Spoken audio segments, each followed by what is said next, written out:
Early on with development of Mafia 3, we knew we needed a city that could be treated as a main character. We wanted a city that was iconic, a city that had a lot of history to it, but also felt very different from Empire Bay, which is kind of an amalgamation of a couple different cities, but most often is associated with like Chicago and New York. And then also something that we could look at and say, well, the time period really resonates with it, right? By that point, we kind of knew that we were going to be at least somewhere in the 60s. We didn't know exactly where yet or how many years would pass, but we knew we wanted to be in the 60s. You know, we kind of cast around with a lot of different ideas, and when the idea of New Orleans came up, it really was the perfect city because it checked off all those boxes. New Orleans is a very iconic American city. Like, you know, you see the wrought iron, you know, work on the buildings. You see a picture of the French Quarter, you immediately know that it's New Orleans. For me, it's always had this kind of, and this has changed for me over the course of the project. When I started the project, it was very, very like mysterious to me. It was sort of dangerous and sexy, and it had this sort of like this heat that pervaded, not just, you know, physical heat, but this kind of this sense that everything was kind of exciting and dangerous.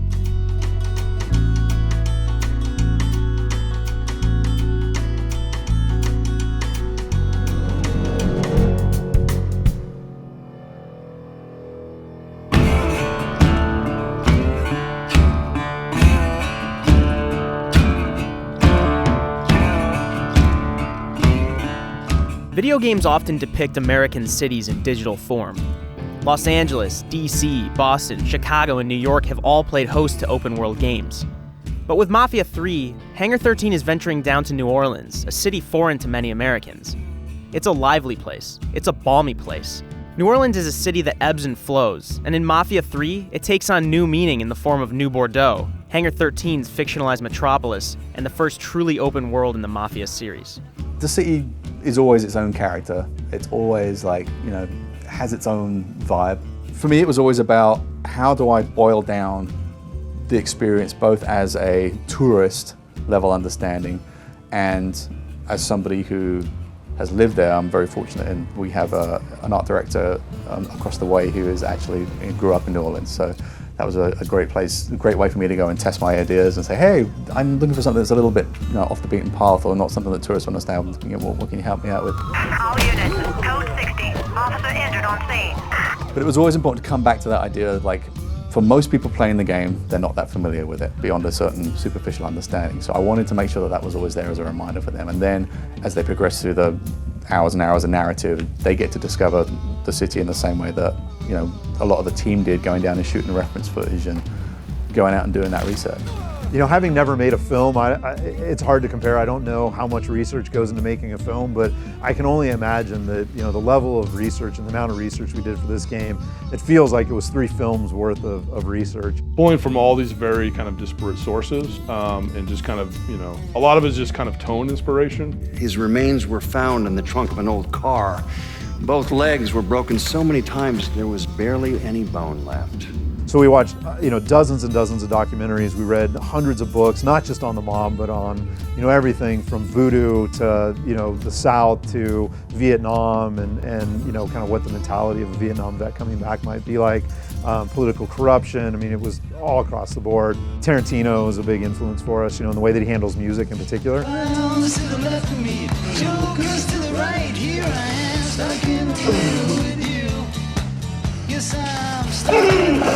He takes certain tracks and kind of reinvents them by putting them into certain scenes, and there's always that weird discordant, you know, everyone, you know, almost every Tarantino movie has that one track that is very discordant, you know, where you're like, this doesn't really fit, like the music doesn't really fit the scene, but somehow it really works, and so we look for things like that to continue in the gameplay.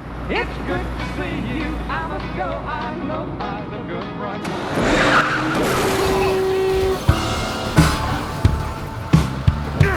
I think building up a soundscape for a city is a really important thing to do. It's one of the ways we achieve that is we build all these different layers of ambience, and so we'll have these background, midground, foreground ambience levels, and they're all kind of moving and blending from district to district. You know, you have some neighborhoods that are kind of more wealthy, you know, nice manicured lawns, and you might hear people mowing their lawn and gardening. Then you've got more industrial areas where you'll hear like shipyard sounds and cranes and machinery. And then you've got the bayou, which has a lot of kind of wildlife and cicadas and that kind of stuff. But then we also knew that we had to adopt it to our own needs, right? So we decided that it wasn't going to be New Orleans, and in keeping with the franchise, where it's always fictional cities, we really wanted to kind of make it our own. So it's our version of New Orleans. I'm in Frisco Fields and need some new wheels. Just gonna take a squirt, and I'll get her out to you. Again, one thing that we talk about a lot are just the city streets, widening the city streets and giving the city some elevation so that it's more fun to drive. We built a whole underground network of tunnels, which again is nowhere near the reality of New Orleans, but we wanted to make it so that you could drive boats around there and play up this idea of kind of bootlegging during the Prohibition era, and the idea of pirates and all these other things that are kind of cool elements in New Orleans. We brought the swamp in really close to the city so that we have the bayou and you can go out and feed people to alligators in the swamps, right? So, so we did a lot of things like that, and then we created its own history as well. We always needed to remind the player of the city that they were in, and that kind of really started to inform even how we laid out the city. Most people's concept of New Orleans when they go there is like, well, it's the French Ward, French Quarter, the bayou, those things resonate for people. So it's no mistake that our version of the French Quarter is slap bang in the middle of the city, and it forces the player to constantly crisscross it as they move around. It's just that visual reminder of the place that you're in. Yeah, well, the car radio system was something we put a lot of time into. We decided early on we wanted to make it act like a real radio system. So, for example, if you're listening to one station, you get out of the car and go across the street, and you walk into a bar that's playing the same station, you're going to hear that same song with the amount of time that's traveled since you left your car. We wanted to build out full radio stations with station IDs and commercials and news broadcasts that change and evolve based on what the player does.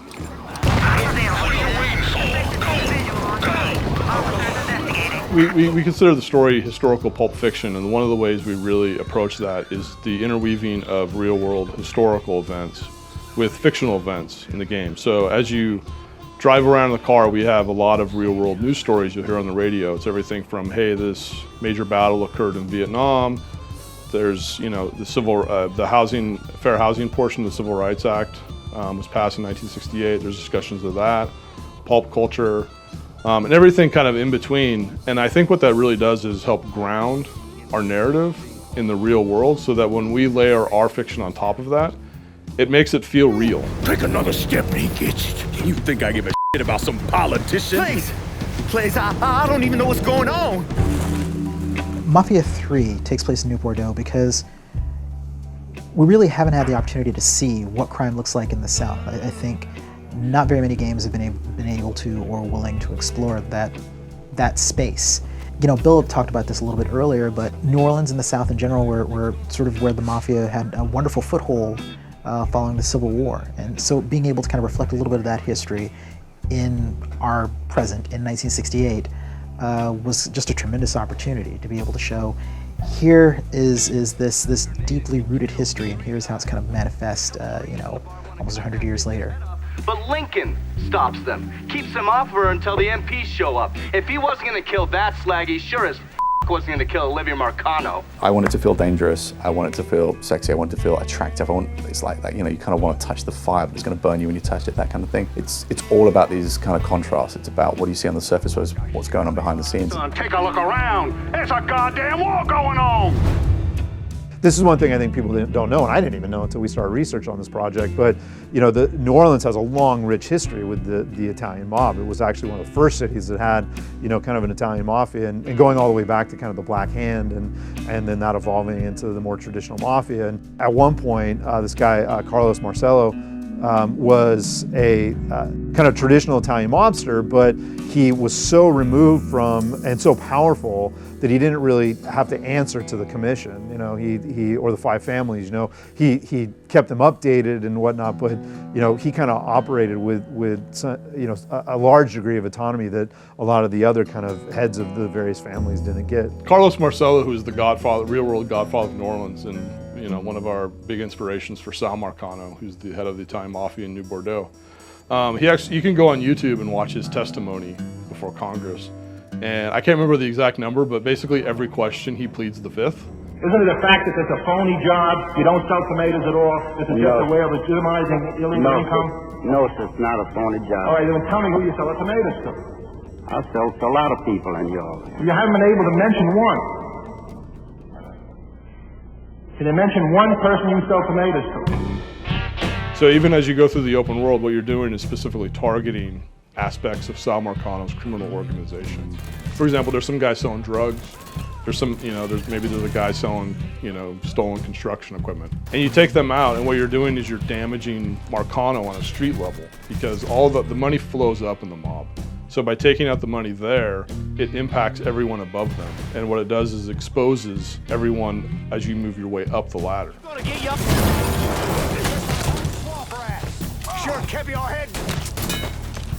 Again, one of the very first things we did when working on Mafia 3 was look back at Mafia 2 and say, okay, well, what are the things that were done really well in Mafia 2 and where are the areas where we know we need to improve based on, feedback and reviews and our own just impressions of playing the game. And I think, one of the things that game did really, really well was create this amazing sense of time and place. Like that city, Empire Bay, is incredible and it's incredibly detailed and it feels like a main character as you play the game.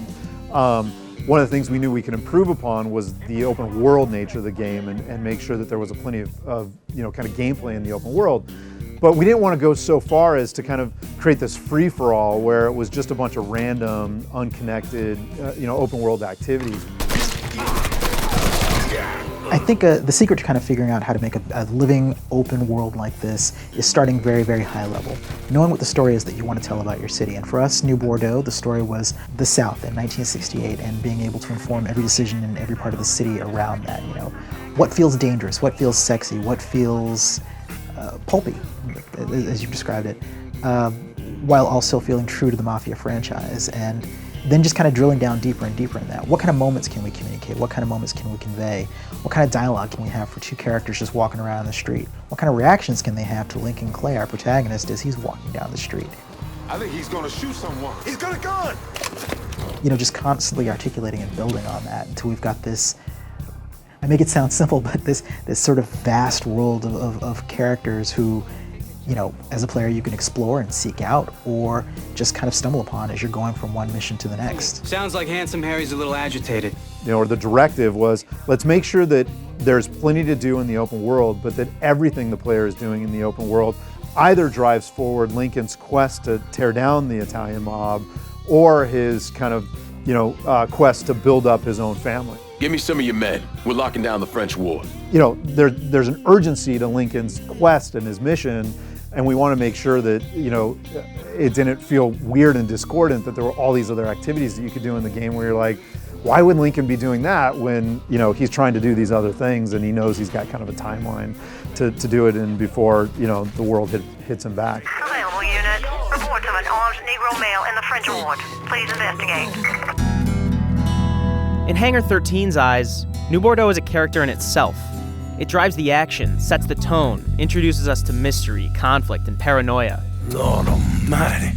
But what's a city without citizens? What's a town without politics? What's New Bordeaux without its crime, its tension, and its people, the ones who walk its streets and navigate the world they live in? That's what we're focusing on in the next and final episode of this series, the year 1968 and the way it shapes Mafia 3's cast, the problems they face, the ghosts that haunt them, and the way they're shaped by one of America's darkest hours. How can these moments flesh out 1968? How can they make New Bordeaux feel like a living city that's populated by people who have thoughts, feelings, opinions, needs, wants, desires, that are all human? It's not just random chatter going on. It's actually, here's somebody who needs to pay their rent and they're struggling with that. Here's somebody who's strung out on drugs and here's how they're going to figure out how they're going to get their fix. Here's somebody's opinion on Sal Marcano being the crime boss at the top of the pyramid in their city and that sense of pervasive corruption going on there. And hey, there's some black guy going around killing a bunch of mobsters. What does that mean for me and my family? Making the world feel like it's lived in for 1968, but also making it feel like it's reactive to Lincoln Clay as a character, I think was very, very important. So we've just had to kind of figure out what some of those interesting moments are, and then where we can fill them out throughout the world.